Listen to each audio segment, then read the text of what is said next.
Ayan, so ang dami ng mga friends ko, medyo mahirap ikwento yung bakit ko ginagawa tong Reset Beach Community. Ito, kasi kung nakikita nyo tong area na to, sobrang simple ng buhay, no?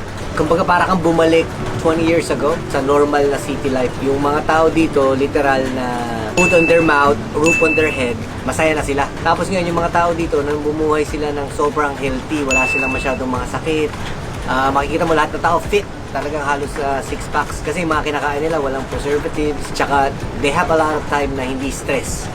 Kasi kunyari kung kailan nila gustong kumain, tsaka lang sila makakain. Kung kailan sila, kumbaga hunter sila eh. So kapag nag-hunt sila, tsaka pala sila kakain. So ngayon yung mga tao dito, makikita mo, namumuhay sila up to 120 years old. So yung mga nakikita ko dito na 50s, 60s, talaga ang lalakas pa nila, nagbubuhat sila ng mga kahoy. Alam mo yung sinasabi nila na health is wealth. Dahil dito sa nature nila at way of living nila, talagang healthy sila. Yung mga gulay naman, kinukuha lang din nila sa taas. Yan naman yung bundok. So, para sa akin, ito yung nakita ko na perfect na place para ma-realize ng mga tao, especially ako, galing ako ng LA, modern world, yung hindi mo naman kailangan magtrabaho the whole time, na 9 to 5, tapos by the time na 65 ka na, tsaka ka palang magre-retire, tsaka mo palang i-enjoy ito, eh, pwede mo nang i-enjoy ngayon pa lang. Sa amin kasi, katulad sa Malibu, parang, what, $30 million ang magastos mo para lang magkaroon ka ng beach house na ganito. Eh, ngayon, yung mga tao dito, gagawa lang sila ng kubo, pero ngayon, pwede sila mag-swimming anytime, pwede sila mag-basketball anytime, may basketball court sila dyan, may volleyball sila dyan anytime. Kung gusto rin mag-pickleball, which magpapagawa ako ng pickleball court dito, pwede mo gawin anytime with no pressure. Yun yung mga bagay na talagang nagustuhan ko sa lugar na to. Tsaka ako mahilig talaga ako sa beach, mahilig ako sa nature. Yung mga tao dito nakatapak. So that's yung mga new studies ngayon. Kailangan grounded ka sa earth, no, para maganda yung health mo. Isa pang reason na, kunyari, nung unang punta namin dito, yung daan talagang rough road pa. So alam mo yung, kaya ako tinawag na reset, ma-appreciate mo lahat ng bagay na meron ka pag nandito ka. So, katulad nun, yung daan lang na maayos. Sobrang appreciate namin yung kama, yung air conditioning, yung may hot water ka. Lalong-lalo na yung toilet. Yung toilet na may flush, yung toilet na madaling upuan. Yan yung mga bagay na yun. So, kaya namin tinawag na Reset Beach Community. Kasi pagdating mo talaga dito, maalala mo ulit, oh maganda, hindi ko kailangan pala ito. Yung mga problema ko, parang first world problems, hindi naman siya totoo. So, ngayon, ang kagandahan din, tuwing nandito kami, may papagawa kami, ganyan-ganyan, nabibigyan ng trabaho yung mga lokal. So, para sa akin, yung isa sa pinaka-importante. Nung dati, nung meron ako mga gustong gawing negosyo, mga ganyan-ganyan, akala ko yung mga mission, vision ng company, ano lang, kumbaga parang may masabi lang sila.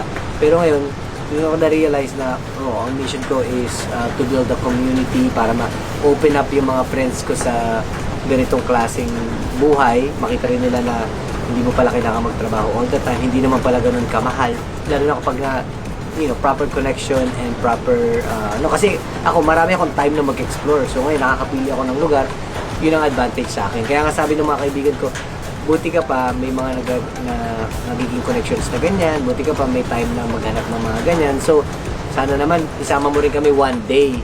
So, doon nagsimula yung, oh shit, you know what, sa dami naman na ng mga projects ko, talagang mas gusto ko na mag-build ng community. Especially kapag ganito, minsan naisip mo na rin yung retirement age. Ito yung time na, sabi ko, sino ba magkakasama anyway?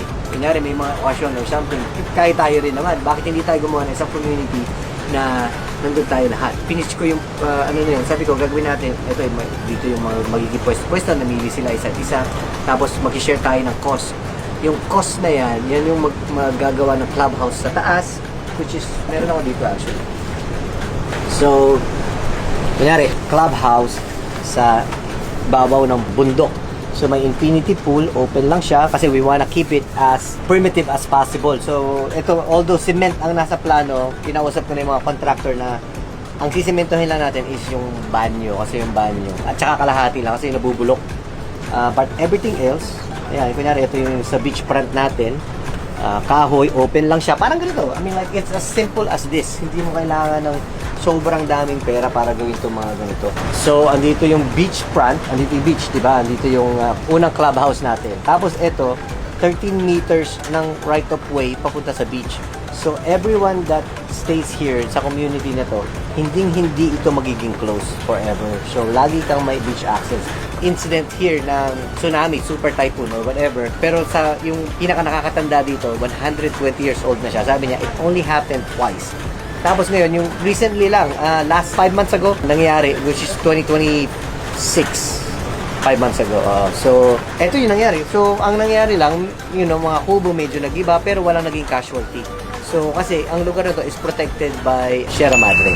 So, that's the good thing about this place. So, ang naging lang daw is like, it's open sea, ang Pacific Ocean.